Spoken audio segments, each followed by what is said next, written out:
तव्हांजी तरफ़ ईंदासीं, कुझु ॻाल्हियूं अधूरी छॾियूंसीं ब्रेक ते वञण खां पहिरीं। जी बिल्कुलु, मां तव्हांखे ॻाल्हायां थी कि सिंध लीगल एडवाइज़री जेका कॉल सेंटर आहे गवर्नमेंट ऑफ सिंध जी तरफ़ां थियो आहे 2018 में। हालांकि 2014 में नासिर असलम ज़ाहिद साहब ने इन्हनि जो इफ्तिताह कयो ऐं इनके बाद पंहिंजे फंडिंग सां मतिलबु हिननि खे हलायो ऐं 2018 में सिंध गवर्नमेंट जी तरफ़ां असांजो हिकिड़ो इंटीग्रेशन थियो ऐं पब्लिक एंड प्राइवेट पार्टनरशिप जे तहत जेका ई हले थो। इन्हनि में पूरे पाकिस्तान से सॼे पाकिस्तान से कॉल्स ईंदियूं आहिनि जिन्हनि खे असां फ्री लीगल एडवाइस कंदा आहियूं। असांजो नंबर आहे 0800-70806। तो ई रेगुलर कॉलर जो नंबर आहे। सुबुह 9 खां संजो 5 बजे ताईं लीगल एडवाइस जेका असां फ्री ऑफ कॉस्ट ॾींदा आहियूं पूरे पाकिस्तान सां। इन्हनि में पूरे सिंध सां पूरे पाकिस्तान सां कॉल्स असांखे ईंदियूं आहिनि।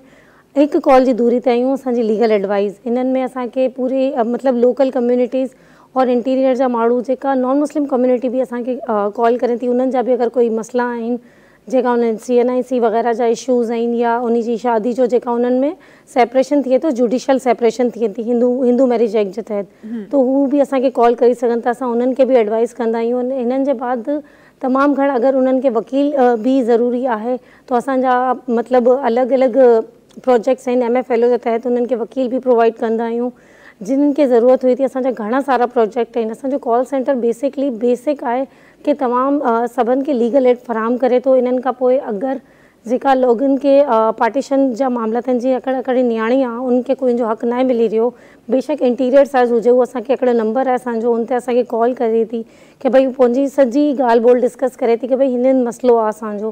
तो हिननि खां पोइ हीअ थिए थो कि असां उन्हनि खे ॻाल्हि ॿोल करी उन्हनि जी सॼी वठी करे उन्हनि जा नंबर वठी करूं था। इन्हनि खां पोइ असांजो ॿीहर जेका प्रोजेक्ट आहे उन्हनि खे ॾियूं था। उन्हनि खे असां वकील बि फ्री में ॾींदा आहियूं पूरे सिंध जे 13 डिस्ट्रिक्ट जे अंदरि, जिन में मतिलबु कराची जा 5 डिस्ट्रिक्ट आहिनि, मलीर डिस्ट्रिक्ट समेत east west south central and Malir.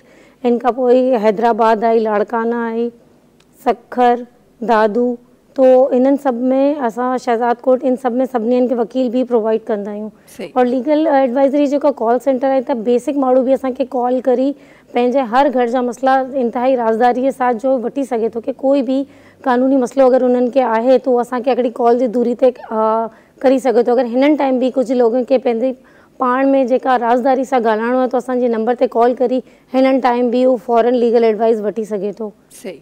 अच्छा, हिते मां थोरो सो इहो मैसेज क्लियरली पंहिंजे नाज़रीन ताईं पहुचाइणु चाहियां थी त हिते असां जेके ॻाल्हियूं करे रहिया आहियूं, हमारे सेट पे एक बिल्ली है जो घूम रही है और वो कह रही कि मेरा शॉट कब आएगा। अच्छा, वापसि अचूं था पंहिंजी ॻाल्हियुनि जी तरफ़ त असांखे ये काश में कहने ये जेके नेचुरल केरु ॿिली पकड़े सघे थो इहो ॿुधायो। ॿिली केरु पकड़े सघे थो? असां अली कॾहिं ज़िंदगी में एक्सपीरियंस थियो आहे? खणी कच्छ में विहारियूंसि। ख़ैर जी, थोरो सो कुझु इन्हनि ॻाल्हियुनि जी तरफ़ अचूं था त हिकु जेका ॻाल्हि मां पंहिंजे नाज़रीन ताईं ॾाढो क्लियरली पहुचाइणु चाहियां थी त हिते ही शो हिन तरीक़े जी कॉन्वर्सेशन करण जो मक़सदु कुझु इहो ई आहे त असांजी जीअं कल्ह असां डिस्कस कयो ओवरऑल अॼु असां पंहिंजे माइनॉरिटीज़ खे पाण सां गॾु रहण जो असां अहसासु ॾियणु चाहियूं था।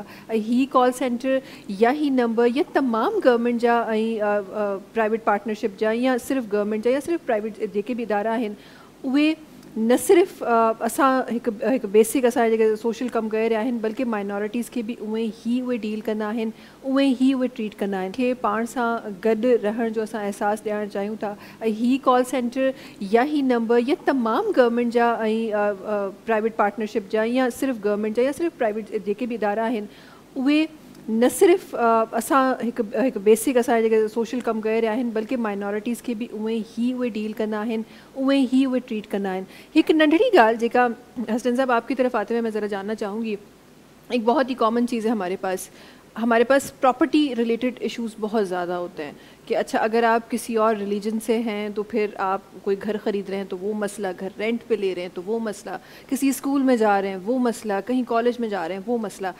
उसके लिए थोड़ी सी कोई लीगल एडवाइस जो आप हमारे तमाम उन माइनॉरिटीज़ से रिलेट करने वाले लोगों को दे सकें। ये अच्छा कि आपने खुद भी सवाल करें कि मैं इस हवाले से बात करना भी चाह रहा था। दर हकीकत लीगल एड सोसाइटी जो है वो प्राइवेट और पब्लिक प्रॉपर्टी दोनों के ही हवाले से हमारा जो है वो कह लें लीगल एडवाइस भी मौजूद है और लीगल असिस्टेंस भी मौजूद है। ख़ास तौर पे जो हमारी नॉन मुस्लिम कम्युनिटीज़ हैं उनके साथ जो सबसे ज़्यादा मसला होता है वो इसी के हवाले से है कि उनके लैंड के इशूज़ बहुत ज़्यादा हैं। इंटीरियर में आप जाइए तो इंटीरियर में उनके प्रॉपर्टी के मतलब कभी किसी का कब्ज़ा है, चाहे तो प्राइवेट प्रॉपर्टीज़ है, पब्लिक प्रॉपर्टी भी है। हमारा ख़ास तौर पे जो काम है वो इसी हवाले से है कि हम लोग कोशिश करते हैं कि जो इनकी प्रॉपर्टी के इशूज़ हैं उसमें एक तो कानून क्या कहता है, ए बी उसमें आपके पास जो कह लेंगे अगर आप उसको केस को प्रोसीड करना चाह रहे हैं तो हम आपको वकील भी दे रहे हैं। एक चीज़ ये भी है कि बाज़ औक़ात सिर्फ और सिर्फ जो है ना विरासती प्रॉपर्टी का ही मसला होता है, तो कहते हैं कि जायदाद आपको विरासत में मिल रही होती है, वो स्पेसिफिक नॉन मुस्लिम से रिलेटेड नहीं भी। अगर आप कहेंगे पाकिस्तान भर से हमारे पास तरह के इशूज़ आते हैं कि जहाँ पे सिर्फ विरासत के मसले हैं कि भाई मिसाल के तौर पर वालिद साहब की तरफ से विरासत थी लेकिन भाइयों ने नहीं दिया, मतलब एक सोशल इशू है, इस पर बात करनी चाहिए, तो बात करेंगे तो शायद मसला हल हो सकता है जी। ये इशू भी है।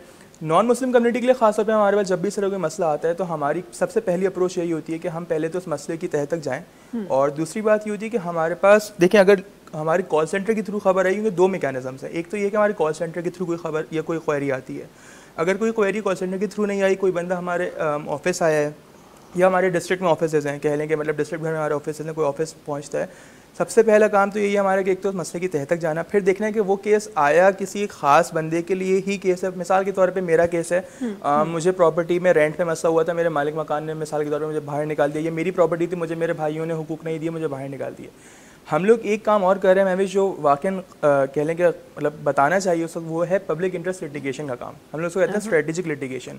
उसमें क्या है, मिसाल के तौर पे हैदराबाद में आपके पास एक कह लें कि मंदिर है, मंदिर की दीवार पे या कह लें वहाँ पे जो है किसी एक कब्ज़ा हो गया, ठीक है, नाम नहीं लेते, किसी ने कब्ज़ा कर लिया।